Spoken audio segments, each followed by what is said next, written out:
او سنتو نه پس په دعا باندې یو ځلې مناظره وا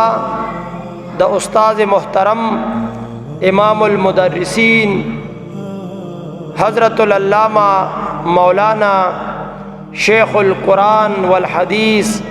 استاد محترم ابو الفضل فضل سبحان القادری صاحب او مد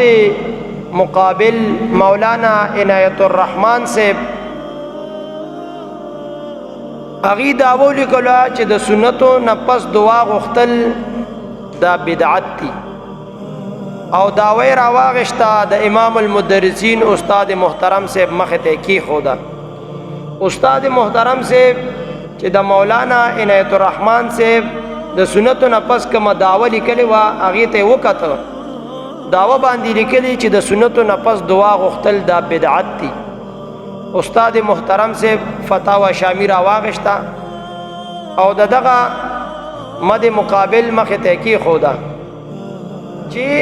بدعت هو په 15 قسم دي صاحب د فتاوا شامی را نقل کړی دي ددن تپوس کوي کته چرتا دعا بعد سنت تا تو واجب وي نو بیا خو تم زمونږ نه په دې داوا کې د سنتو نه پس په داوا کې ته زمونږ نم یو 100 قدمه مخ کې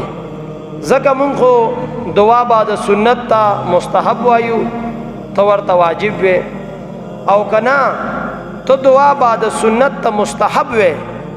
نو بیا زم ورته مستحب وي موتاسم ورته مستحب وای اختلاف نشته دی مناظره کولو ته ضرورت هم نشته او کنا ته سنت نه پس دعا ته مباح وي نو بیا هم زم استاد درمنځ دومره اختلاف نشته خو کچرتا تو سنت نه پس دعا ته مکروه وي تو سنت نه پس دعا ته حرام وي بیا زم استاد درمیان کې اختلاف پیدا شو اختلاف شته دی نو موتابه بیا مناظره کو کته سنت نه پس دعا کول دا مکروه دی دلیل ځونی به پیش کې کته د سنت نه پس دعا کول حرام دی دلیل قطعی به پیش کې او تاسو صرف بدعت لیکلی صاحب د فتاوا شامی خو بدعت په 15 قسمه دی استاد خو خدای چې دی کې د کم یو مرتبه ته انتخاب کې مولانا عنایت الرحمن صاحب چې د امام المدرسین دا بیان او تقریر ووریدو لک څه وخت پورې خله بند و خدا امام المدرسین د دې خبرو د یوې خبرې جواب اخره پورې ونکو صرف اخره کې دا وې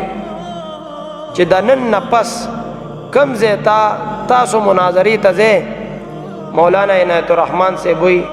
نو زب مناظره ته نه درځم استاد العلماء امام المدرسین سے ورته فرمایل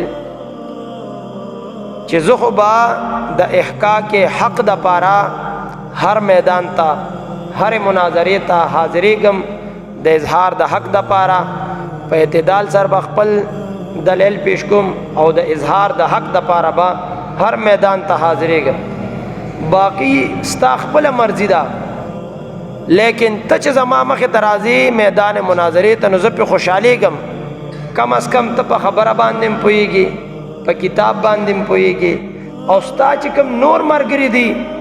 هغه نه په خبره پوهېږي نه ستا غونته علم هغې سره شته دی باقي ستا خپله مرضي ده که مناظرې میدان ته راځي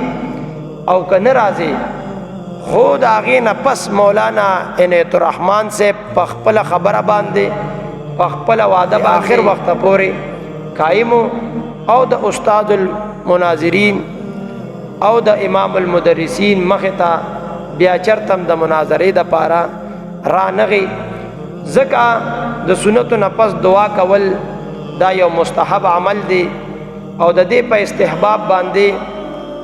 زما د ناقص علم مطابق ما سره په اول ډېرې حوالی دي